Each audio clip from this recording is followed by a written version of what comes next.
Alright, so I'm back, and today we're going to take a look at Combined Wars Hotspot, the fifth member of the Protectobots, fifth and final member now. So we got, some artwork here. Open blister, Transformers, Autobot logo. Again, it's not the most impressive packaging. Plain black, red logo. Plain black, red logo. Writing authentic, because nobody can duplicate that symbol, right? We've got some artwork of defensor there, and then bio product shots, and then the defensor thing. That's it. Yeah. Let's get on to the figure. And I like this guy. I like this guy a lot. When I was younger, I never had the real Protectobots. I always had a knockoff, so my Hotspot was always red. But I always had a Hotspot, so and I like Hotspot. I like the mold of the original G1 figure. It was a good mold, and I think this does a pretty good job of updating that mold with modern take, but also without detracting from the character.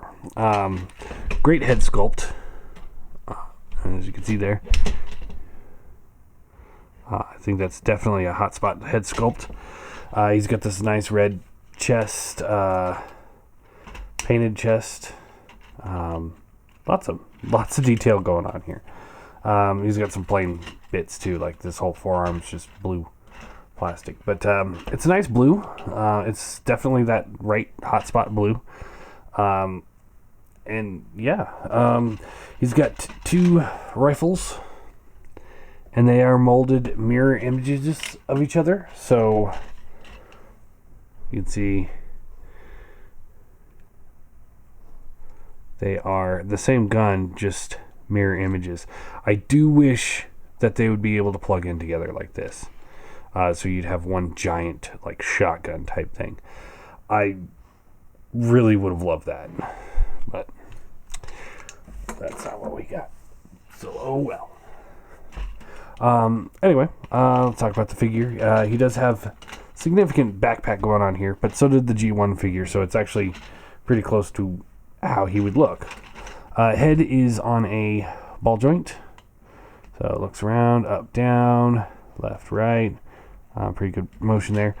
Shoulders ratchet up and down. There's a softer ratchet in and out, like so. Then he also has a bicep hinge right here. Elbow bend. Or actually, I guess that's more of a bicep bend.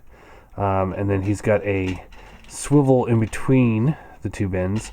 And then he's got a ratchet at the actual elbow. So he does get the full articulation. It looks a little goofy in certain angles, but you can adjust that how you need to make it not look so odd. So although pretty good posability in the arms, nothing at the waist. Hips are ratcheted up and down, softer ratchet in and out. Thigh swivel, bends at the knee, pretty good bend at the knee, and then he's got nothing at the feet. So, although not too bad. He is hollow, and it's not like the other Voyagers where I sit there. It's like, yeah, he's got this part hollow.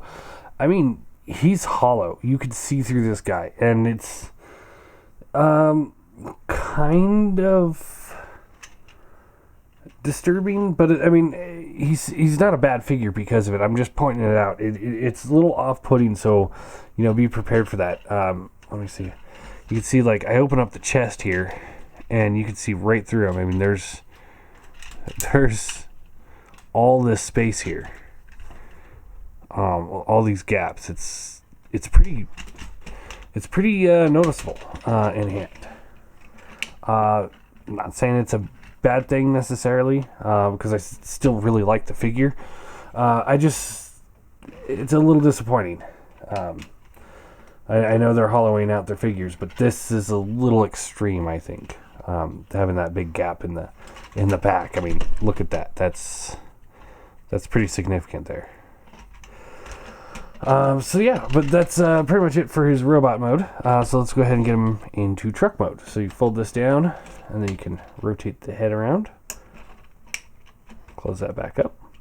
Then you want to see here, rotate the arms like so, and then this will come up. This will plug in. There's a little peg hole there that this peg will plug into, like so. Then you can rotate these both inwards, and this will all plug into each other, like so. And that's the back of the truck. Flip this up, get that out of the way. And then down here, what you want to do, first off, pull the feet down so they're like so. These will rotate around. And then you just swivel this up and in. There is a, it's really kind of hard to show off here. So there's this notch here. That'll plug into this slot right there. There is this tab here with the little hole right behind it. That'll plug in to this little tab and hole assembly here. So you line all this up like so. Do the same thing over here.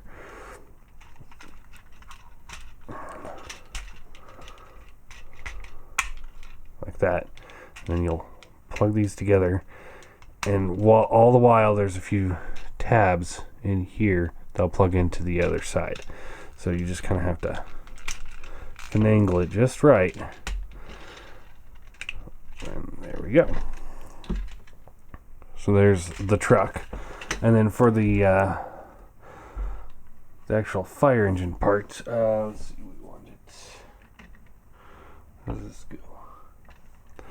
It's one of those little kind of things. I forgot to do this. So there's a little notch right here. Focus. Little notch right there. And it's on the same on the both sides. If you split these, there's these two tabs here and here that will plug into that notch. So you want to lay this down and then tab that all together.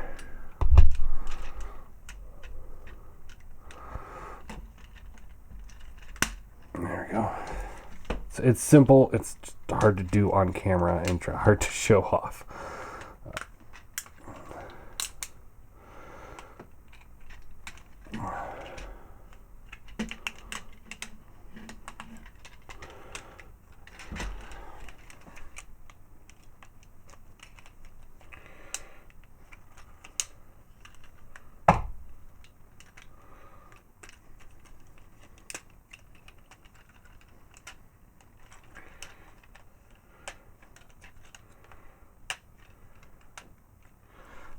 Alright, sorry about that.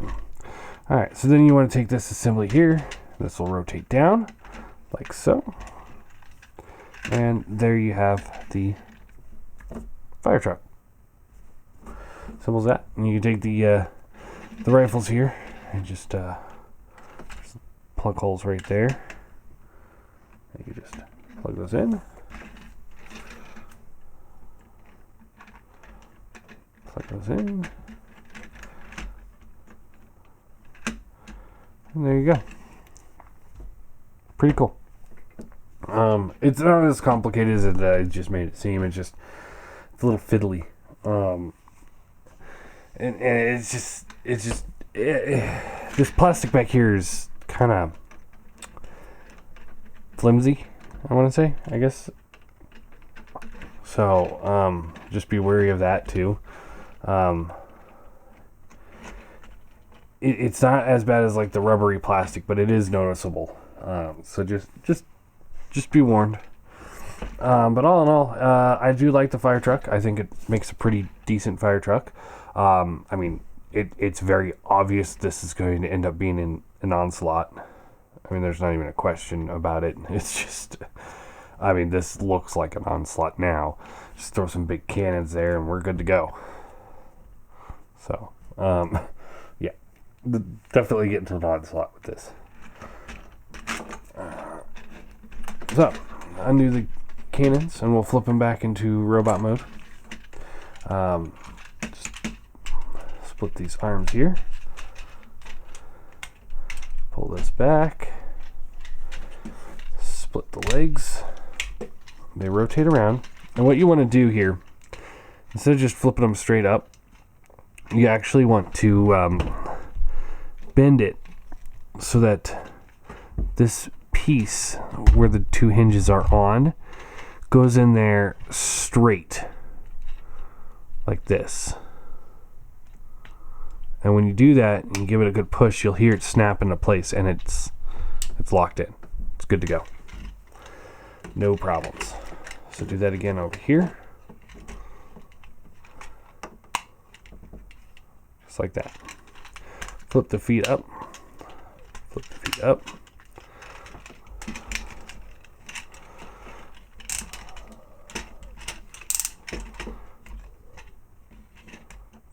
Flip out the head. And then take this assembly back here and we just kind of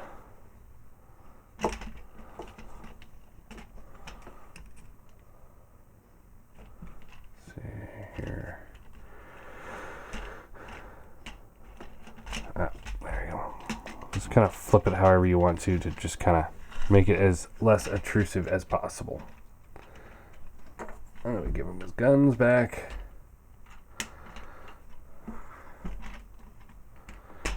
And we are done. That is, that's Hotspot. Do some size comparisons real quick. Here he is with the Seeker mold and the Legends figure. So I think it works pretty well with the Legends. I don't think it works at all with the classic Seekers. He's way too big. Here he is with Optimus. I think he's a little too big for Optimus. And here he is with the Jetfire. And Jetfire's clearly bigger than him, so I think that works perfect.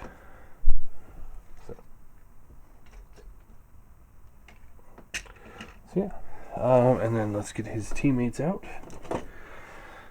Rook